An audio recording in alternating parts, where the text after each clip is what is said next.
ଓମ୍ ଶାନ୍ତି।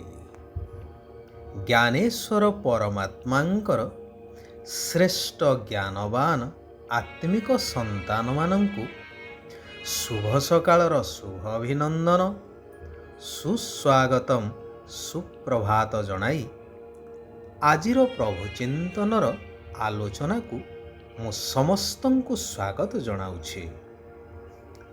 କୁହାଯାଏ, ରାଜା ନିଜ ରାଜ୍ୟରେ ହିଁ ପୂଜା ପାଇଥାଏ, ହେଲେ ଜ୍ଞାନୀ ସାରା ରାଜ୍ୟରେ ବା ଦେଶ ବିଦେଶରେ ପୂଜା ପାଇଥାଏ। ଜ୍ଞାନ ବିନା ମାନବ ଜୀବନ ହିଁ ମୂଲ୍ୟହୀନ। ତାହା କୌଣସି ବି ଜ୍ଞାନ ହେଇଥାଉ। ସାଧାରଣରେ ଲୋକମାନଙ୍କର ଧାରଣା ଯେ ଯେଉଁମାନେ ପାଠ ପଢ଼ିଛନ୍ତି ସେମାନେ ଜ୍ଞାନୀ, ପରନ୍ତୁ ତାହା ନୁହେଁ। ଏହି କଥାରୁ ମନେ ପଡ଼େ ଗୋପାଳ ପ୍ରହରାଜଙ୍କର ପୋଥି ବାଇଗଣ କାହାଣୀ ବିଷୟ ବା ବିଷୟବସ୍ତୁ। ପୋଥିଗତ ବିଦ୍ୟା ବା ଜ୍ଞାନ ଏବଂ ବ୍ୟବହାରିକ ଜ୍ଞାନ ଭିତରେ ଅନେକ ପାର୍ଥକ୍ୟ ରହିଛି। ପଞ୍ଚସଖାଙ୍କ କଥାକୁ ନିଆଯାଉ, ସେମାନେ ସେମାନଙ୍କର ବ୍ୟବହାରିକ ଜ୍ଞାନ ତୀକ୍ଷ୍ଣ ଧୀଶକ୍ତି ବଳରେ ଭବିଷ୍ୟ କଥା ନିର୍ଭୁଲ ଭାବରେ କହୁଥିଲେ, ଯାହାର ଚାକ୍ଷୁଷ ପ୍ରମାଣ ହେଉଛି ମାଳିକା। 600 ବର୍ଷ ତଳର କହିଥିବା କଥା ଆଜି ପ୍ରତିଟି ଭବିଷ୍ୟବାଣୀ ସତ ହେଇ ଚାଲିଛି। ତେଣୁ ଏଥିରୁ ସ୍ପଷ୍ଟ ହୁଏ କି କେବଳ ଜଣେ ପାଠ ପଢ଼ିଲେ ଯେ ଜ୍ଞାନୀ ହେଇଯିବ ତାହା ନୁହେଁ। ସମାଜରେ ଦୈନନ୍ଦିନ ଜୀବନରେ କୌଣସି ବି କାର୍ଯ୍ୟକୁ ଯିଏ ଦକ୍ଷତାର ସହକାରେ ବିନା ପରିଶ୍ରମରେ କରି ଦେଖେଇଥାନ୍ତି, ତାଙ୍କର ସମସ୍ତେ ମହିମା କରିଥାନ୍ତି ଏବଂ ଆବଶ୍ୟକ ବେଳେ ତାଙ୍କୁ ହିଁ ଖୋଜା ଯାଇଥାଏ। ବଞ୍ଚିବା ପାଇଁ ସମସ୍ତେ ତ ଖାଦ୍ୟ ପ୍ରସ୍ତୁତ କରୁଛନ୍ତି ଏବଂ ଖାଉଛନ୍ତି, ହେଲେ ଯେଉଁମାନେ ରୋଷେଇରେ ପାରଙ୍ଗମ ସେହିମାନଙ୍କୁ ହିଁ ଭୋଜି ଆଦିରେ ଖୋଜା ପଡ଼ିଥାଏ। ଇଞ୍ଜିନିୟର କେବଳ ପ୍ଲାନ୍ ଦେଇଥାନ୍ତି, ହେଲେ ମିସ୍ତ୍ରୀ ବିନା ଇଞ୍ଜିନିୟରିଂ ପାଠରେ ପ୍ରାକ୍ଟିକାଲ କରି ଦେଖେଇଥାନ୍ତି, ଯାହା ଇଞ୍ଜିନିୟର ମଧ୍ୟ କରିପାରିବେ ନାହିଁ। ସେଥିପାଇଁ ଜଣେ ମିସ୍ତ୍ରୀ ଅନେକ ମିସ୍ତ୍ରୀ ତିଆରି କରିପାରନ୍ତି ତାଙ୍କ ଅନୁଭବ ଆଧାରରେ ବା ତାଙ୍କୁ କୁଶଳୀ କରିବାର ଜ୍ଞାନ କୌଶଳର ପ୍ରଶିକ୍ଷଣ ମାଧ୍ୟମରେ ପ୍ରତ୍ୟକ୍ଷରେ, ଯାହାଦ୍ୱାରା ସେମାନେ ନିଜେ ରୋଜଗାରକ୍ଷମ ହୋଇ ପରିବାର ମଧ୍ୟ ପ୍ରତିପୋଷଣ କରିଥାନ୍ତି। କ୍ଷୁଦ୍ର ଗଳ୍ପଟିଏ ମନେ ପଡ଼େ। ଜଣେ ଗୁରୁଙ୍କର 2 ଜଣ ଶିଷ୍ୟ ଥାନ୍ତି।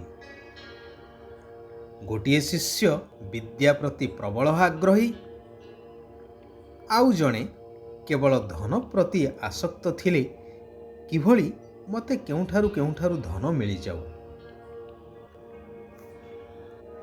କିଛି ଦିନ ବିତିଗଲା। ଗୁରୁଙ୍କର ଅନ୍ତିମ ସମୟ ଆସନ୍ନ ପ୍ରାୟ ଜାଣି ଗୁରୁ 2 ଜଣଙ୍କୁ ଡାକି ପଚାରିଲେ, ତୁମେ କ'ଣ ଚାହଁ?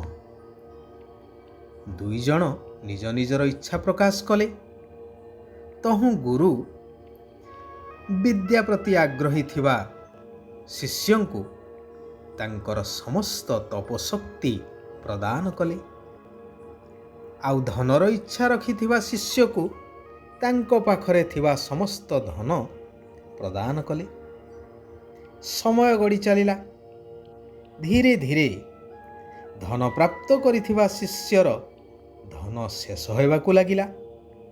ଶେଷରେ ଭିକ୍ଷୁକ ବ୍ରାହ୍ମଣ ହୋଇ ଭିକ୍ଷା କରି ଚଳିଲେ।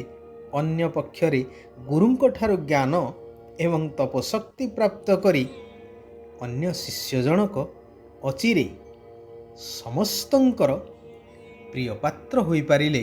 ତାଙ୍କର ମହିମା ଦେଶ ବିଦେଶରେ ପ୍ରଚାରିତ ହୋଇଗଲା, ପ୍ରଘଟ ହୋଇଗଲା।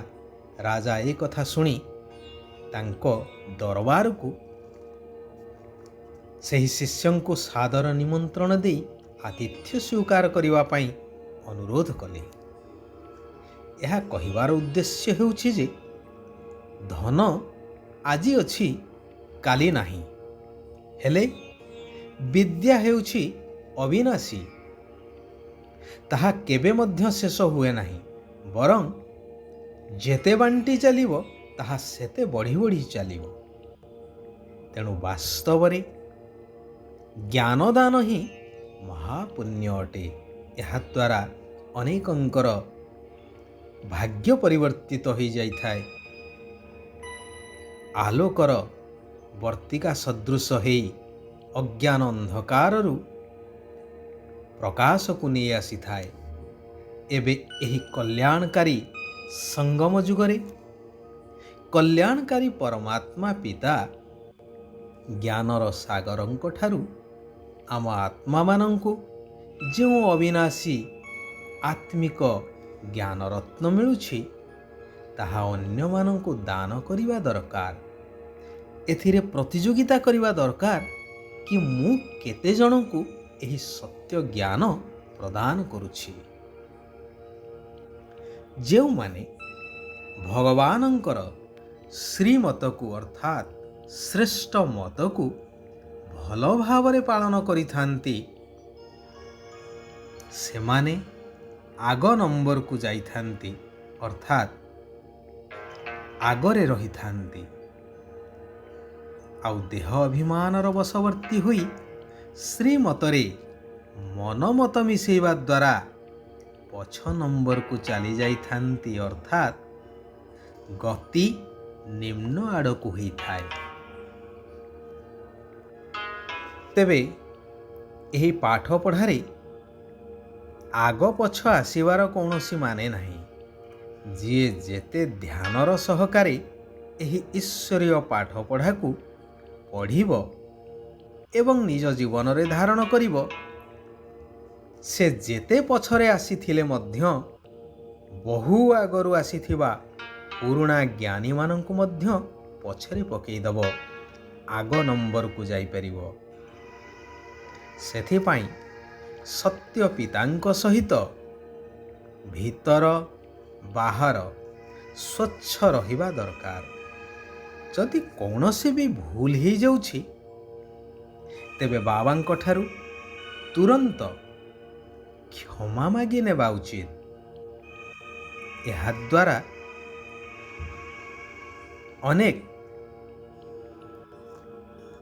ଭୁଲ ସୁଧୁରି ଯାଇଥାଏ ଏବଂ ନିର୍ଭୁଲ ହେବାର ମାର୍ଗ ଉନ୍ମୁକ୍ତ ହୋଇଯାଇଥାଏ। ଶାରୀରିକ ଏବଂ ଆତ୍ମିକ ଉଭୟ ସେବା କରିବାକୁ ହେବ। ଈର୍ଷାପରାୟଣ ହୋଇ କେବେ ବି ପରଚିନ୍ତନ କରିବା ଅନୁଚିତ। କେହି ଯଦି ଓଲଟା ସିଧା କଥା କହୁଛନ୍ତି, ତାହା ଶୁଣି ନ ଶୁଣିଲା ପରି ରୁହ। ତାହାକୁ ବର୍ଣ୍ଣନା କରି ବା ବିସ୍ତାର କରି କାହାରିକୁ ଦୁଃଖୀ କରିବା ଉଚିତ ନୁହେଁ କି ପରିବେଶକୁ ମଧ୍ୟ ଭାରାକ୍ରାନ୍ତ କରିବା ଉଚିତ ନୁହେଁ। ଭଗବାନ କହୁଛନ୍ତି, ଖୋଲା ହୃଦୟର ସହିତ ଦୁଃଖୀ ଅଶାନ୍ତ ଆତ୍ମାମାନଙ୍କୁ ଖୁସିର ଦାନ ଦେଉଥିବା ମାଷ୍ଟର ଦୟାର ସାଗର ହୁଅ। ଦୟାଶୀଳ ଗୁଣକୁ ଜାଗ୍ରତ କର। କେହି କେତେ ବି ବିରୋଧ କରୁ, ବିଘ୍ନ ରୂପ ଧାରଣ କରୁ, ହେଲେ ଦୟାଶୀଳ ଗୁଣକୁ କେବେ ବି ଛାଡ଼ ନାହିଁ। ଜ୍ଞାନ ଆଉ ଯୋଗର ପାଳନା ହିଁ ଆତ୍ମିକ ପାଳନା ଅଟେ। ଏହି ପାଳନା ଦ୍ୱାରା ନିଜେ ମଧ୍ୟ ଶକ୍ତିଶାଳୀ ହୁଅ ଏବଂ ଅନ୍ୟମାନଙ୍କୁ ମଧ୍ୟ ଶକ୍ତିଶାଳୀ କରାଅ। ଆଚ୍ଛା, ଆଜି ପାଇଁ ଏଇଠାରେ ଆମେମାନେ ବିରାମ ନେବା। ସାରା ବିଶ୍ୱର ଆତ୍ମାମାନଙ୍କର କଲ୍ୟାଣ ହେଉ। ସମସ୍ତେ ସୁଖ ଆଉ ଶାନ୍ତିର ଅନୁଭବ କରନ୍ତୁ। ওম শান্তি। ওম শান্তি। ওম শান্তি।